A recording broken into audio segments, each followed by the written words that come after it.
The laughter started before the walls were even finished, drifting across the valley like smoke on a cold morning. It followed the sound of hammers, the slow scrape of being dragged through dirt, and the sight of a weathered veteran and his aging dog working day after day on something that made no sense to anyone else. From the road, it looked absurd. A full-size barn being built around a small, old house. People shook their heads, smiled in disbelief, and whispered that the man had finally lost his grip on reality. If you believe in the silent hero, in second chances, and in the quiet strength of people who keep going even when the world laughs at them, take a moment right now to like this video, comment, share it with someone who needs hope, and subscribe to the channel. Stories like this live because people like you believe they matter. The veteran's name was Daniel Harper. He had served his country for 22 years, most of them spent in places where survival depended on preparation and instinct rather than comfort. When he returned home to the mountains of Colorado, he carried more than a duffel bag. He carried memories that woke him at night, aches that never faded, and a silence that followed him everywhere. The only constant companion he trusted was a mixed-breed dog named Scout, rescued from a shelter the same week Daniel retired from the service. They understood each other without words. Both had seen enough. Daniel lived in a small farmhouse that once belonged to his grandfather. Time had not been kind to it. The roof sagged slightly, the insulation was thin, and the winters cut to the walls like knives. Every year, Daniel spent most of his limited savings on firewood, stacking it carefully under tarps that never seemed to keep the moisture out. Snowstorms ruined half of it. Rain soaked the rest. By February, he was always rationing heat, choosing which rooms to warm and which to abandon. Neighbors offered advice he did not ask for. Some suggested selling the place. Others told him to move closer to town. Daniel listened politely and did nothing. He was not stubborn for the sake of pride. He simply knew that this land was the last place that felt steady beneath his feet. One winter, harsher than the others, changed everything. A late storm rolled in early and stayed longer than expected. Wind tore through the valley for days, ripping tarps away and scattering firewood across the frozen ground. Daniel woke one morning to find half his stack buried in snow and ice. Scout stood beside him, tail low, watching as Daniel tried to pry frozen logs apart with numb hands. That was the moment the idea formed. Not all at once, not clearly, but enough to settle into his mind and refuse to leave. Firewood did not need a tarp. It needed shelter. Warmth needed protection.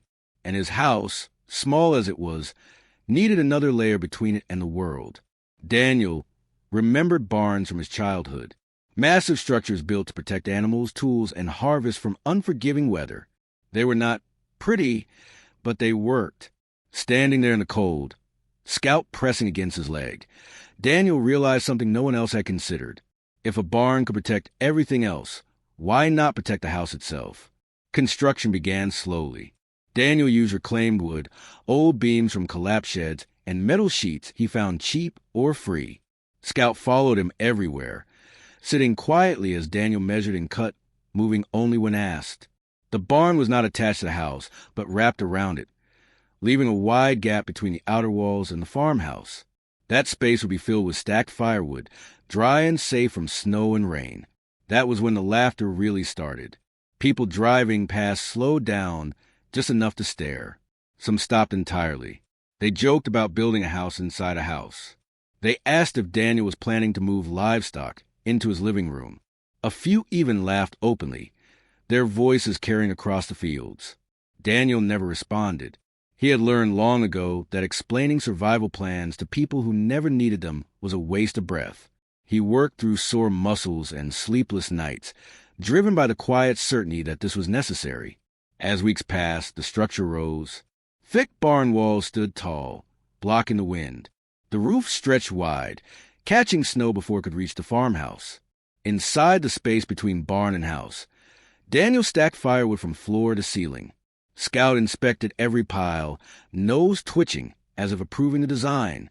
When winter returned, it came harder than anyone expected. A brutal cold snap settled over the region, freezing pipes, collapsing roofs, and cutting power to dozens of homes. Firewood became scarce. Roads closed.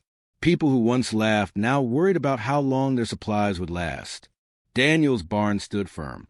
Snow piled high against its outer walls, but never touched the house inside.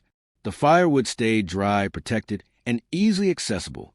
Daniel no longer had to battle the storm just to keep warm. He moved calmly, efficiently, feeding the stove without fear of running out. Then came the night everything changed. A wildfire sparked miles away, driven by dry winds and spreading faster than forecasts predicted. Emergency alerts blared through the valley. Evacuation orders followed. Panic swept through the community as people scrambled to protect what they could or flee with what little they had time to gather. Daniel watched the smoke rise from his porch, scouted his side. He knew fire. He had seen what it did when it found fuel and wind. He also knew his land. The open space around the barn, the cleared ground, the way the structure sealed the house away from flying embers. When the fire reached the edge of the valley, flames leapt toward homes that stood exposed. Embers rained down, igniting roofs and drywood piles. Sirens wailed. Neighbors who had laughed now ran for safety. Fear etched across their faces.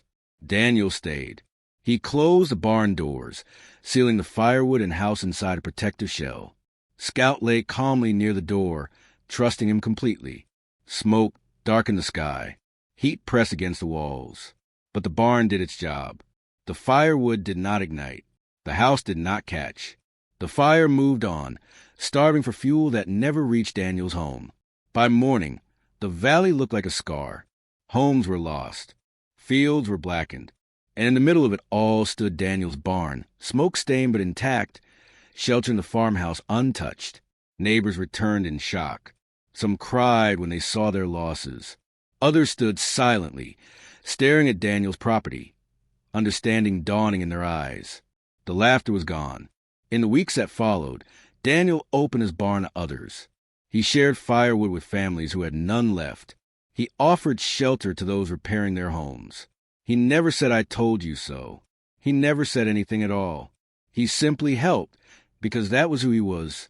Just before the ending, take a moment to comment below and share what this story meant to you. Your words might remind someone that quiet ideas can change everything. Daniel Harper never built the barn to prove anyone wrong. He built it because survival demanded creativity, because experience had taught him to think differently, and because his dog trusted him enough to follow without question. The neighbors laughed until firewood stayed dry, until flames came, until the thing that looked foolish became the only thing standing. And in that silence after the fire, everyone finally understood what a silent hero